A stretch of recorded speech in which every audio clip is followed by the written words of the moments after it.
Hey, what's up? This is Chris from The Longest Way, and this is another episode of Let's Walk.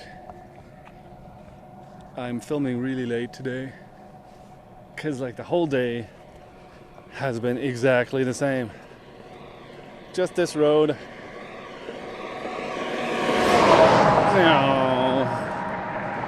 Cars. Trucks. Marshrutka.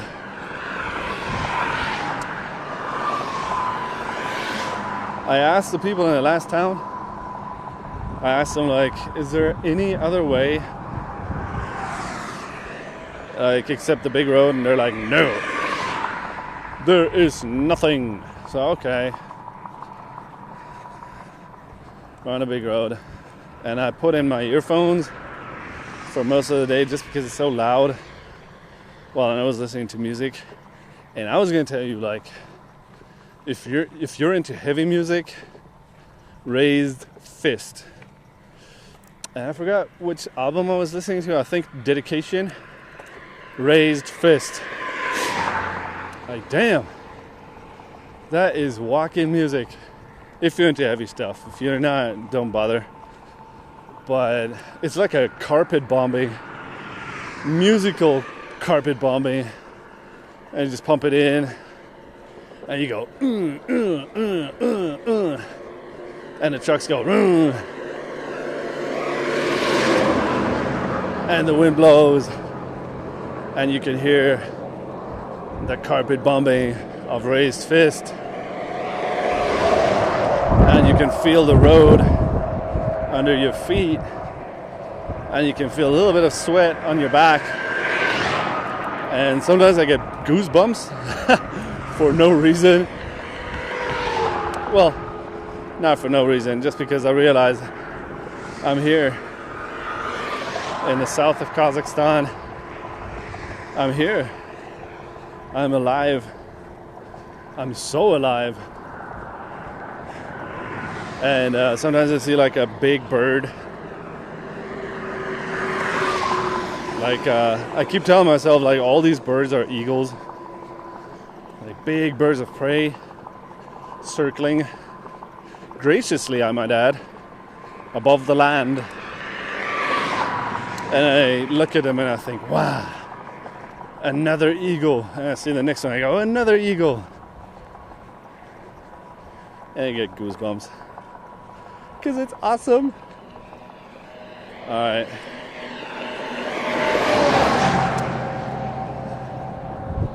Oh, there's a train. I'm really close to the railroad here. And there's been a freight train every, I don't know, maybe every half hour, every 20 minutes. And they just rumble. Both directions.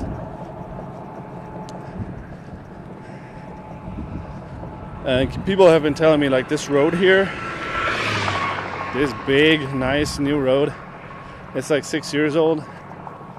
And they tell me it was built with Chinese money. Because apparently the Chinese, they want to have a new connection to Europe or something to sell stuff. So I guess that's nice. And I wonder what it was like before.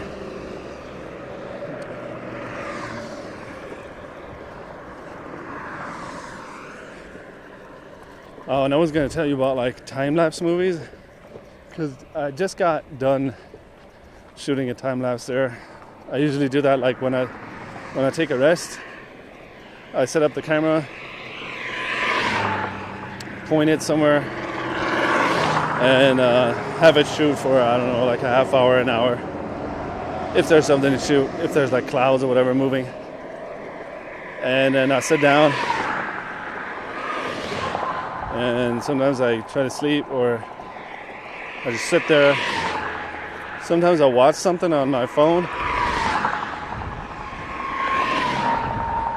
Started watching South Park. First time in my life that I'm watching South Park. And I keep thinking the Cartman guy, the fat guy, is his voice that of the NoFX singer, Mike? So like the time-lapse thing, I often fail, like, because time-lapses, they're really about anticipation. It's not so much about like the technical part of it. It's more about anticipating what's going to happen and then setting up the camera accordingly. Because, you know, like if we're looking at like well, you can't really see them now, but like the mountains there, we don't want to like point the camera at the place that looks the prettiest and then start a time lapse. It's something that I keep doing, and I keep catching myself do that, but that's not how it works. You need to find like a place that is kind of looking a little bit boring, but that you anticipate is going to look awesome in like within the time frame of your time lapse. Like if you're setting it up to be like an hour, then it would be good if the place that you're pointing the camera at is going to look awesome in like a half hour. That would be like perfect. So like you see like, I don't know, a bunch of mountains and some light and some clouds, and you know, like how you have sunlight peeking through the clouds. Like you don't want to just point the camera at the sunlight, but you point it in a place where you think this sunlight is going to go, and that's how the time lapse works. And then I usually set it to M, manual mode. Kind of makes stitching it together easy, because in manual mode you don't have any flickering. So just kind of anticipate what the maximum brightness of the light is going to be, and it might look a little bit too dark when you start filming or like taking photos. Photographing. But what you really want is that the nice moment that you anticipate is going to happen, that moment is properly exposed. So it is a little bit tricky. I often fail, like I said. I kind of point it at the prettiest place because I don't know, I just sit there and go, oh, that looks so awesome. And I kind of point the camera there, and then the time lapse starts. And what you get is a time lapse that looks kind of like not properly timed. Like you're starting at the climax, and that's not what you're supposed to do. So yeah, it takes a little bit of time to kind of figure out how to do that. I'm tired. We're looking at, 28 kilometers today, and I'm getting close to the end now.